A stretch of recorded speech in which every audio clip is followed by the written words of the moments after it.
last week. It was another game where luck deserted you. Yeah, but you can't keep hiding behind bad luck. I'm a firm believer in a lot of the time you can have an influence on luck, and that's down to I think it was Lee Savino who coined the phrase "the harder the work, the harder you work, the luckier you get." And certainly, if you put the shift in and you work hard enough, eventually things will turn in your favour. And if you just strip it down to the bare bones, if you keep the ball in the other team's penalty area, eventually something's going to break for you. And if you keep it away from your own area, things aren't going to break against you. So that's just taking it down to the simplest form.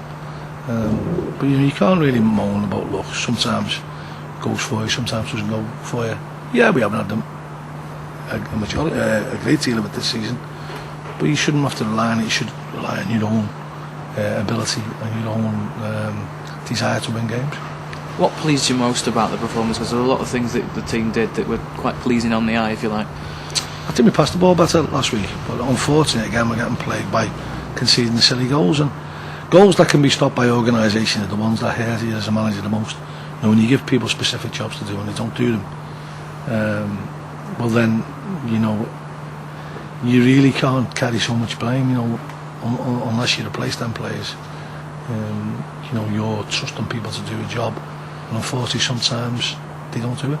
You probably would agree that the thing that let you down most at Brentford was the goal you conceded right on half-time from a set piece. Yeah, and when you've spent a long time during the week giving people specific jobs to do and then they don't do them, and you write it on the board before the game, well, that's frustrating. But I suppose that's why there's so many goals scored in this league, and we won't be the first club who gives a silly goal away from the set play. You've played some really good teams since Christmas, haven't you? A lot of teams that have been certainly in contention for promotion. Brentford were one of those teams.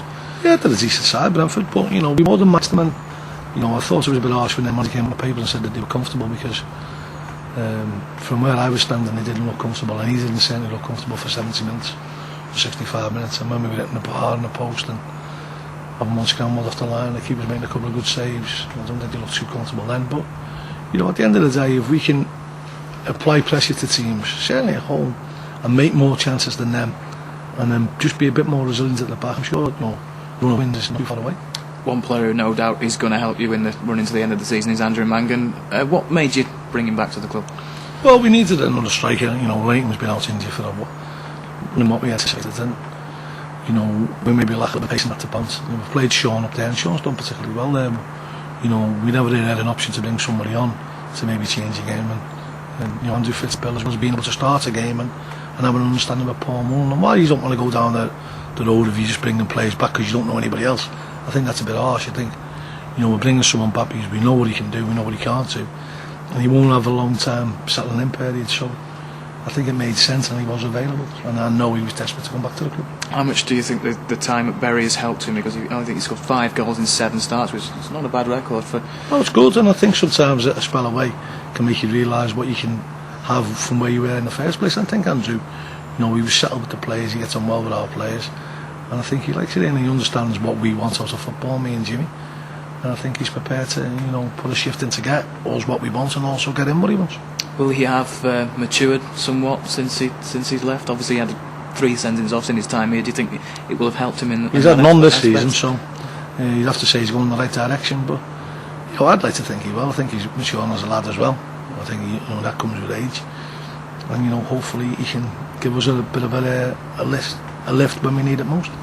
A good foil for Paul Mullen as well. Well, he's direct, which often helps when you need to chase a game, and I think he's got that in his locker, and we'll feel as more to his overall game than that. But teams in this league generally don't like pace.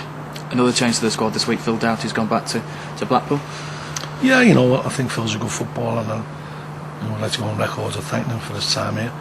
I think by Phil's own admission, he realised that we need some experience in there, and we need to bring somebody in that position, and it would have been pointless keeping him and not playing him. Jimmy Bell sort of hit the nail on the head at Brentford last week when he said that the club has been crying out for a leader, a real experience at centre half particularly. I think you probably subscribe to that as well. Yeah, we've been desperate to try and get one in, but there's few and far between at the moment.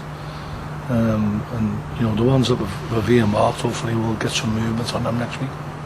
How hard is it to bring in players at this time? It's very difficult, you know, because everyone's looking to tinker with the squad and improve what they've got, and there's only a handful of teams who are actually doing well in leagues. So you have the mid-table teams and the teams who are struggling. So everyone's trying to improve what they've got, and we're no different from them. Looking ahead to the Stockport game, you've got Jay Harris suspended, but Leighton McGivern, is he on his way back? McGivern, I don't know whether he's going to be right for Saturday, but he's trained last 2 days, and you know, he's maybe still a little bit injured, but he's not too bad with his fitness, so you know, he could play some part, and you know, I'd expect Dave Mannix to play some part on Saturday as well. Jay Harris, how much of a blow is it to lose him? Yeah, Jay's been doing well. You know, I think he was a bit disappointed with his own performance on Saturday, but Jay's in the main has had a good season. And just a word on your discipline this year. Had 3 sendings off quite early on, but since then it's been pretty good. It's been very good, you know, and I think this is our first Tottenham suspension, and if we can get to mid-February, you know, you think you're doing well, and I think that's testament to how the players have took on board the initiatives that we've started to bring into the club to improve the discipline. Is it your feeling that this home run, the poor home run, is going to come to an end very sooner rather than later? I'd hope so, otherwise I wouldn't be turning up on Saturday. No, I think the way we've been playing as of late means that will be inevitable, that we're going to turn around, and I'd like it to happen on Saturday.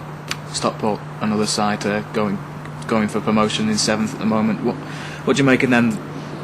Obviously you played them last month. They've got a lot of good young players in the team. Yeah, they're a good side, and I watched them last week against the week before, and you know, on the day they're a handful, and I know a lot about them, and I'm trying to come up with a formation and a plan to beat them, and I'm sure they're trying to do the same, but I think they'll have seen enough of us recently when we played them to know that we're not going to make a pushover. You must be relishing the chance to have these 2 home games in the space of 4 days.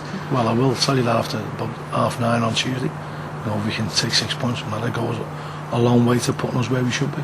You're 8 points above the relegation zone. Has it got too close to comfort yet? Or? Well, it's never too close for discomfort or comfort. What you have to do is just keep looking forward and trying to win each game you play. And I'm a firm believer in you can get into a habit of winning, you can get into a habit of not winning, and we need to get to the former rather than the latter. Thanks, John. Thank you. Cheers.